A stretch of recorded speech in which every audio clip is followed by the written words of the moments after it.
একটা ফুলা সরকারি চাকরি পাইছে, দৌড়ায় তার বাপ মার কাছে কইতাছে যে আব্বা আম্মা আমি তো সরকারি চাকরি পাইছি, মাসে প্রায় 2-2.5 লাখ টাকা বেতন পাইম, দেখবা তোমরা ঋণ সহকারে আমি সুদ করে লাইম। এই কথাটা কইতেই বাবা মা একে অপর থাকাইয়া একটু মুস্কি হাসি দিল। তখন ফুলাই কইতাছে কি গো তোমরা হাসলা কেন? না বাবা এমনিতেই হাসি। আচ্ছা তুই যেহেতু আমাদের ঋণ সুদই করতে চাইতেছস, আজকে রাইটটা যদি তুই আমরা সাথে থাকতে পারোস তাহলে তোর ঋণ সুদ হয়ে যাইব। পরে ফুলাই কইতাছে কি কই এইটা কোনো ব্যাপার হইলো? আচ্ছা ঠিক আছে আজকে রাইতে তোমরা লোক আমি ঘুমাইম।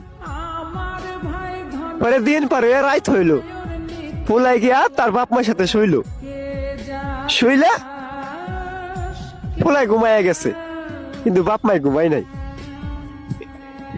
ফুলারা ঘুমাইতে তুললে বাপে ডাকতাছে যে বাজান ওই বাজান উঠ না, বাজান ওই বাজান উঠ না।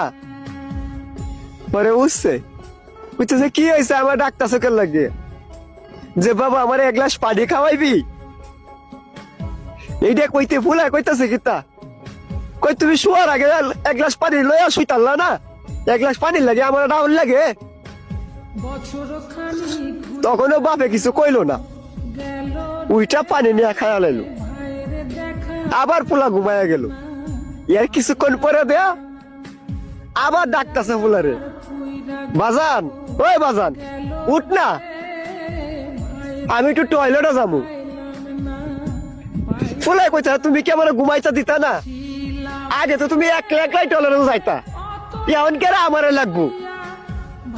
আবারও বাবাই কিছু কইলো না, ফুলাই গিয়ে ঘুমায়া গেল।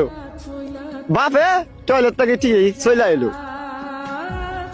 এর কিছুক্ষণ পরে দে আবার ফুলারা ডাকতেছে, বাজান ওই বাজান উঠ না, আমার পেটের মধ্যে খিদা লাগছে, দেখ না ফ্রিজের ভিতরে কিছু আছে নাকি। ফুলাই কইতেছে তুমি কে লয়ে লয়ে খাও গা, আমি ভাবতাম না তোমার দিতাম, আমি ঘুমাইতেছি একটু বাজাতে টাহকের লাগিয়া। আবারও বাবা কিছু কইলো না, ফুলা দিকে সুন্দর মতো ঘুমায়া গেল। এর কিছুক্ষণ পরে দে মা 1 গ্লাস পানি ঢালে দিছে ফুলার শরীরে। ফুলা তো বিশাল রাগ পাইছে, উঠটা কইতাছে তোমরা কি চালাইছো, একবার বাপে কই টয়লেটে যাইবো পানি খাইবো, পেটে খিদা লাগছে ভাত খাইবো, তোমরা কি আমার ঘুমাইতে দিতা না। ওরা আস্তে করে বাপে উঠা ঘরের লাইটটা জ্বালায় দিছে, জ্বালায় দিলে কইতাছে বাজান